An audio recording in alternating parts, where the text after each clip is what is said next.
Marketing में क्या आपको डिजिटल मार्केटिंग पता है, परफॉर्मेंस मार्केटिंग पता है, ब्रांड मार्केटिंग पता है? एवरी क्वार्टर आपको अपना अपडेशन करना है, because if you don't update yourself you are out of the race. Technically कितने कॉम्पिटेंट हैं इससे कोई फर्क नहीं पड़ता। The easier it is for your career. Children these days become so serious at a very early age. लोग हमेशा vertical depth खोजते हैं. There is something called horizontal depth. Last episode में हमने रिमझिम मैम से इंटरव्यूज और रिक्रूटमेंट को लेकर बहुत कुछ समझा था. So let's continue our discussion with the multi-talented personality and the amazing public speaker, Ms. Rimjim Mukherjee. What should be the skill set into a professional one? Like some student has started his or her profession journey, 2-3 साल का experience हो गया, तो आपको क्या लगता है कि उसको अगर कंटिन्यू करना है, सर्वाइव करना है, अच्छे से निकालना है अपनी कॉर्पोरेट लाइफ, अपनी प्रोफेशनल लाइफ, किस तरह की स्किल सेट, किस तरह का टैलेंट होना चाहिए उसमें? करेक्ट. दो तरह के स्किल सेट्स होते हैं. पहला professional, which is technical competence. Second is functional competence. Functional competence, ये दो चीजें हैं. इसको बच्चों को समझना बहुत जरूरी है. That's why I raised this question. बच्चे जो हैं वो सिर्फ फंक्शनल कॉम्पिटेंस और टेक्निकल पर डिपेंड करते हैं. They focus only on technical. Technical अच्छा है, कोडिंग अच्छे से करना है, that's it. Correct. Now when I say technical, I just don't mean B.Tech वाली knowledge. Technical means आपके सब्जेक्ट में, आप जिसमें है. अब जैसे मार्केटिंग है, तो मार्केटिंग में क्या आपको डिजिटल मार्केटिंग पता है, परफॉर्मेंस मार्केटिंग पता है, ब्रांड मार्केटिंग पता है, ब्रांड आइडियोलॉजी क्रिएट करना पता है, that is also technical competence. HR है तो आपको पेरोल पता है, आपको इंसेंटिव्स पता है, आपको रेम्यूनरेशन पता है, रिक्रूटमेंट पता है, सॉफ्टवेयर की नॉलेज है नहीं, सॉफ्टवेयर की नॉलेज है कि नहीं, ERP पता. सो किसी भी पर्टिकुलर डोमेन का एक particular list of technical skill set होता है. ठीक है. उसमें आज जिस स्पीड से एडवांसमेंट हो रही है, आपको हर 3 महीने में एवरी क्वार्टर आपको अपना अपडेशन करना है. जैसे सॉफ्टवेयर में अपडेट आता है, हम लोग अपडेट करते हैं लैपटॉप में. आप अगर करेक्ट, आप अगर खुद को अपडेट नहीं करते तो फिर वो आगे चलेगा नहीं, रिडंडेंट हो जाएगा. बिल्कुल. Not just for children. With 16 years of career. This is for us also.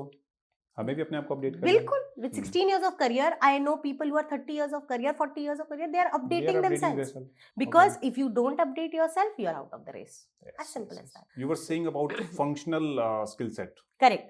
So functional skill sets की अगर बात करें तो दो तरह के skill sets होते हैं. एक होता है आपका behavioral skill sets और एक होता है आपका soft skills. Right? तो when I talk about behavioral skill sets, behavioral में आप how do you approach any situation, उसमें आपका स्टेक होल्डर मैनेजमेंट आता है, उसमें आपका थॉट प्रोसेस रेजोल्यूशन आता है, उसमें आपका डिसीजन मेकिंग आता है और उसमें आपका प्रॉब्लम सॉल्विंग आता है. इन 4 चीजों का अगर आप रेगुलर किसी ना किसी फॉर्मेट में प्रैक्टिस कर सकते हैं तो that is very essential. Right. And दूसरा हो गया आपका soft skill. Soft skill is team leadership, collaboration, assertive communication. Right? These are the ways where you can personally develop. Collaboration with our colleagues. क्योंकि आप इन कॉर्पोरेट आप silo में काम नहीं कर रहे हैं, आप अलोन काम नहीं कर रहे हैं. You have to work with different teams. आप कह सकते हैं कि हाँ जी मैं तो मार्केटिंग में हूँ तो मैं तो सिर्फ मार्केटिंग के लोगों से बात करूंगा. आपको एक मार्केटिंग के एक कैंपेन का बजट अप्रूव कराने के लिए फाइनेंस से लेकर ऑपरेशन से लेकर एडमिन हर एक से बात करनी पड़ेगी. अगर वो स्किल सेट आपके अंदर नहीं है, कोलैबोरेट करने वाला, वो मिंगल होने वाला कल्चर नहीं है, वो उस तरह की स्किल्स नहीं है, तो यू विल लूज आउट.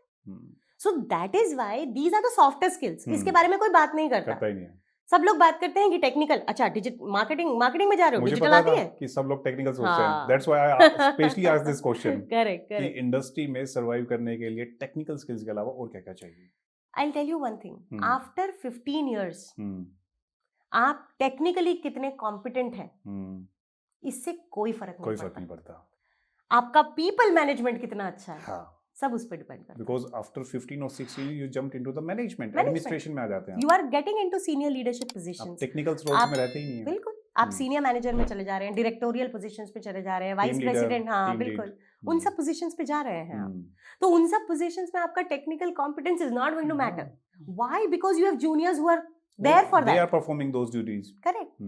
आपको एक ही चीज काम आएगी, वो है people management. So the sooner you show people management early in the career, the easier it is for your career growth. Okay. I think the list of the question is wind up. The last question, any message for our student for their career perspective, for their career welfare? Any message from your side? See, what I have seen is children these days become so serious at a very early age. They're super serious to the point of developing mental depression because of it. I've seen a lot of children who, especially in metro cities, हाँ, कि उनके ऊपर success का pressure इतना ज्यादा है कि उनके अंदर the capability of facing failure, the capability of facing rejection बहुत कम है. It is unacceptable to them. Unacceptable. तो उस चक्कर में क्या होता है कि they strain themselves too much. आपको समझना पड़ेगा कि 20 से 20 to 30 years जो एज है, खूब जम के एक्सप्लोर करिए, एक्सपेरिमेंट करिए, play around with your career. It is not going to make a difference. Okay. So similarly, जब तक आप अलग अलग चीजें एक्सप्लोर नहीं करेंगे, आपको पता कैसे चलेगा कि मुझे क्या पसंद है? क्योंकि आपका करियर 40 साल का है. An average career range is 40 years. You start from 21 and you go till 60. And you can decide in a single go. You can't decide that. एक बार में हम perfect decision ले ले, ऐसा हो नहीं सकता. वो नहीं हो सकता है. Practically not feasible. Not possible. That's why the first 10 years, जिसको बोला जाता है formative years of your experience, उसमें आप experiment करें. आप HR भी देखें, marketing भी देखें, admin भी देखें, operation भी देखें, strategy देखें, growth देखें, finance देखें, सब देखिए. Explore each and every सब explore department. देखिए. Right? Second message. लोग हमेशा vertical depth खोजते हैं. There is something called horizontal depth. Okay. दोनों में डिफरेंस है. वर्टिकल डेप्थ क्या होता है कि मैं फाइनेंस में घुस गई हूँ, मेरे को पहली नौकरी जो है फाइनेंस में मिल गई है, अब मैं अगले 40 साल इसी में बढ़ती चली जाऊंगी. So you are vertically growing, right? Vertical growth में कोई प्रॉब्लम नहीं है. बड़ी सिंपल है, इजी है, ट्रेडिशनल है, कन्वेंशनल है. आपको अपने टाइम पे वो ऊंचा लेकर के जाएगी. बिल्कुल. लेकिन आज की आपकी जो मैडनिंग कंपटीशन रेस है, उसमें जिसके पास हॉरिजॉन्टल डेप्थ है, somebody who has exposure to different things. Yes, that's the thing you were saying, that इसका भी टेस्ट लिया है, इसका भी टेस्ट लिया है, इसका भी टेस्ट लिया है, horizontally. Correct. So apart from developing one niche, वो तो आपको डेवलप करना ही पड़ेगा. 10 से 12 साल के तक आते आते आपको पता चल जाएगा. पता चल जाएगी that this is our taste, this is our cup of tea. Correct. वो तो है ही. उसके अलावा आपको एक अपना हॉरिजॉन्टल डेप्थ बढ़ाना जरूरी है.